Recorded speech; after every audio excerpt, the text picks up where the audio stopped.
This is a quick tutorial on how to create a ordinary player race, not a track owner race, in my app and in Upland. These races are just meant for ordinary players to create and race in. So the idea is that by creating a race in my app, you will know when the race is going to happen. You can actually create a race in the future, which you can't do in the Upland app at the moment. And you'll also be able to tell people what the car is, or what the car class is that you want to race in your race, which you also can't do in Upland at the moment. You can say that you want to be limited to stock cars or karts, but that's all you can choose at the moment. So in this diagram, you'll see that what would happen is a player creates a future race, or they could create a current race. Either way, it doesn't matter. If they're creating a future race, all they're doing at the time is sending themselves an email reminder to let themselves know that they have promised to create a race, let's say next week sometime. And the reminder would be for them to create a memo on their phone or on their watch or wherever that they promised to create a race. So that's the future part of the app. The current part is that when the race time arrives, the player who is going to create the race shows up, creates the race in the app, and then goes to Upland's game and creates the lobby there, or creates the race there, which will then create the lobby. When they create the race, they'll be given a private code, which way they would then return to my app, enter the private code, and then wait for the second person to enter the lobby. When the second person enters the lobby, the second player, the race timer will start in Upland. It doesn't start until there are two people in the lobby. The race creator doesn't count, so the timer remains at 0 until the second person arrives. Once the timer has started, the race creator needs to return to my app and tell everyone that the race has started, or that the countdown has started, and the race will be running in 5 minutes. I'll show you how all this works in my app in a minute. But on the person who wants to just enter the race, all they're doing is looking in the future tab to see, or the upcoming tab to see what races are available. Once they find one, they can then send themselves an email, and there is another function now which I've added, which allows them to say, I would like to join this race. And that lets the race creator know that there are people that are interested in joining their race. Then when the race becomes current instead of a future race, the time has arrived and now it's a current race, the player just needs to wait until the private code is available, and then they enter it into the Upland game and they wait to start the race. They don't have to do anything else in my app. They're just basically looking at it, waiting for the private code. Okay, so if you haven't watched these the video sections on how to sign up or why I'm creating this, then you may want to view those first. They are in the playlist. I think they're the first and second videos. I'm assuming right now that you have signed up and you are signed in, and that you are looking to either create a race or you want to join a race. So we're going to go to the street tab, street races tab, which is again for player created races. In here there's a information tab on how to create a race, and a tab on how to join a race. Both are fairly extensive, and I think both of them are comprehensive enough that you can get by with just reading those. Watching this video also would help. So we're going to create a race, and at the beginning we're going to create an upcoming race. I want to do that first so you can see what happens when the time shows up that the race is going to happen first. So we're going to go, there's no races at the moment, so we're going to create a race. It's going to be a future race or an upcoming race. We're going to choose a track, and I'm going to choose the Dante's Inferno because I've created a Upland map for the track.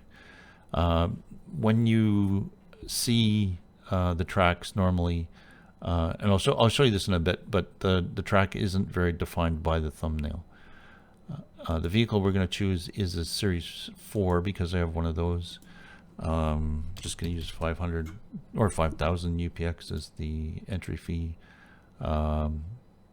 The date we're going to do it is today. It's 8:36 right now, but I'm going to run the race at 8:38, so just in a few minutes. And submit. So there are no current races running, as I said. There is just this upcoming race. Okay, so the race is going to start in a few seconds, and you should see it jump from the upcoming races and move into the current race section. And there it goes. So now it's in current races, and it shows that it was created just now. This timer will count up to 60 minutes, and I'll explain why that happens in a bit. Right now I'm going to go back and create a new race that is also a future race. And I just want to explain something where the track list, due to a feature or a bug or whatever it is in the program that I use to make this app, only allows 100 entries into a drop-down list. I don't know why that is. I've asked and haven't gotten a solid reply yet. But at the moment, I can only list up to Star Labs 3D, and this will change obviously as more tracks are added. But if you want to run on a track that's, starts with more than the letter S, let's say a letter T, you could enter T in the search feature, and it will show you tracks that begin with the letter T, and other tracks that have the letter T in them, obviously. But that should make it easier if you know what the track is you're looking for. If you don't, then that might make it a bit harder to pick the one you want. But for now, like I said, I'm just going to stick with the Dante's Inferno because I have made an Upland map for it. So you'll be able to see what that looks like. So this one I'm going to go with a Series T, and we'll make this 500 UPX, and the start date will be tomorrow. And so this will start quite a while from now. So anyways, submit that, and I'm going to go back to the current race so you can see what a current race looks like. Oh, wait a minute. In the upcoming races, when you click on the upcoming race button, as a race creator, this is all you will see. You'll be able to send yourself an email reminder that if you wanted to put, let's say you make it a week from now and you want to send yourself a reminder to set a memo on your phone, that's the only way I can do it at the moment. Once you receive the email, obviously you can create the reminder on your phone, or you can just do it while you're looking at it. Either way, it doesn't matter. As a person who didn't create the race, so you're another player, and I'm just going to jump to a different profile at the moment. You'll have this button called I want to join this race, and that's to help the race creator see how many people are interested in joining this race. So if you, as a viewer of future races, you're looking at the upcoming races. This one's tomorrow. If I were to say, oh, I'd like to join this race, it's 500 UPX, I have that amount, and I have a truck. So you would click the button and say, I want to join the race. And then it now shows that there's one person interested in this race. If you change your mind, and again, you decide to go to a movie with your girlfriend or whatever, you could push I change my mind, and it will reset your selection. So now there's no one interested in going to the race. If I did this so that if the person who created the race sees that there's no interest in their race, they won't feel bad about not creating it when the time comes along, if that's what happens. I would rather that they just didn't bother creating the races than create it and then wait in the lobby for an hour hoping that somebody will join. That still could happen, but it's less likely that if no one wants to join your race and they've had a week's warning, then maybe no one's going to join your race. So anyways, going back to the race owner, what they see again for clicking on this is they can't join, they can't show interest in their own race, is basically what that is. And so when the race becomes a current race, this counter will count up to 60 minutes. And that, again, was so that I figured that if no one else joins your race in an hour, it's likely that no one's going to join it, so you might as well abandon it. And if that's the case, you would click the 3 buttons and delete the race. Or if you wait the 60 minutes, it'll disappear on its own. So once the race has been created in my app, you should then go to Upland. Like as soon as you have created it here, you can either create it in Upland first or create it in Upland afterwards, but either way you should have the lobby ready to go once it becomes a current race. So I'm going to show that by selecting the racing feature, and then I would go to tracks. We're using Dante's Inferno, so I would view that track and then create the race. Now you should be using the settings you said you were going to use in my app. So I've said 5000 UPX and I said an S4 on Dante's Inferno. If I change those, people will learn not to trust me. So every time they see a race created by me, they will just say, "Oh, I'm not joining that guy's race. He never tells the truth." So back in the Upland thing, if we go to the race settings that we're creating, you can see that carts only and stock car only, the only 2 choices you have for limiting the cars. You should always, if you're using my app, always make it a private server. If you make it a public server, there's really no point in using my app, because no one that joins knows what type of car you want them to use. If they're not using my app, they don't know what type of car you are selecting. I'm going to use AI opponents because I want more people in the race. But you can set this to be yes or no, it doesn't matter. I said the fee was going to be 5000 UPX, so that's what I'm going to enter. And I said I was going to use a Series 4, so that's what I'm going to enter.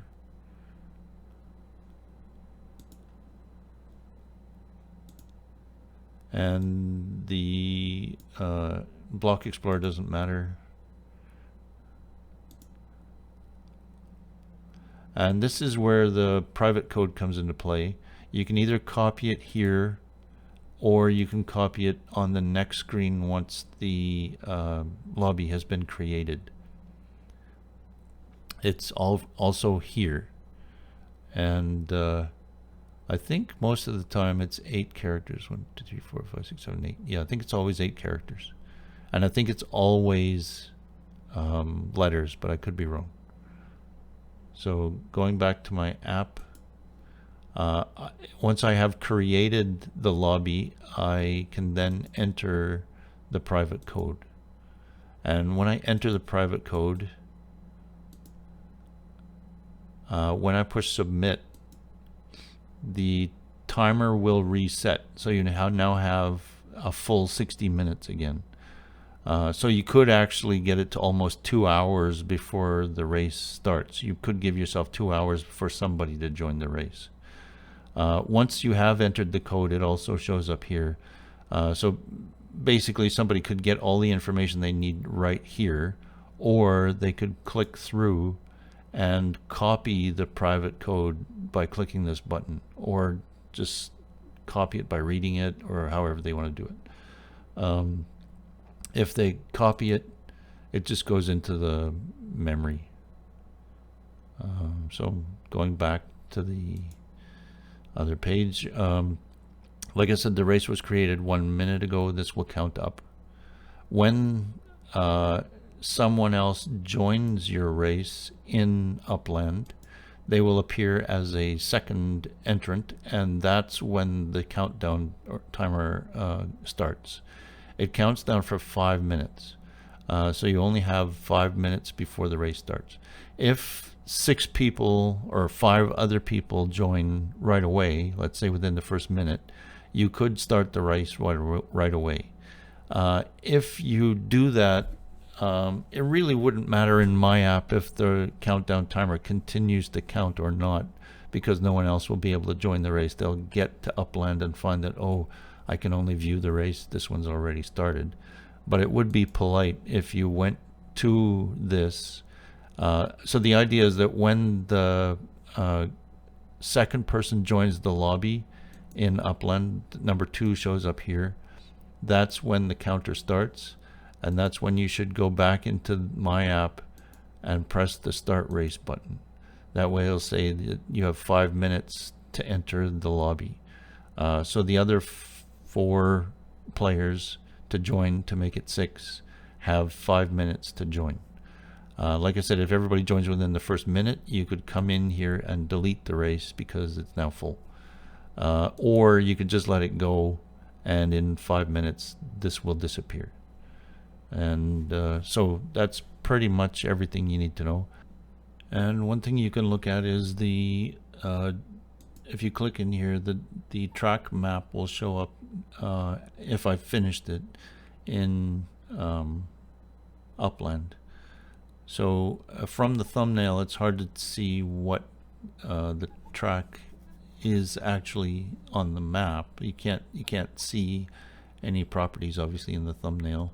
You can tell where or that's not even where the start finish. I think that's where the start finish line is, not where the pit lane is. I think the pits are right there in Upland. The start finish line is down here somewhere.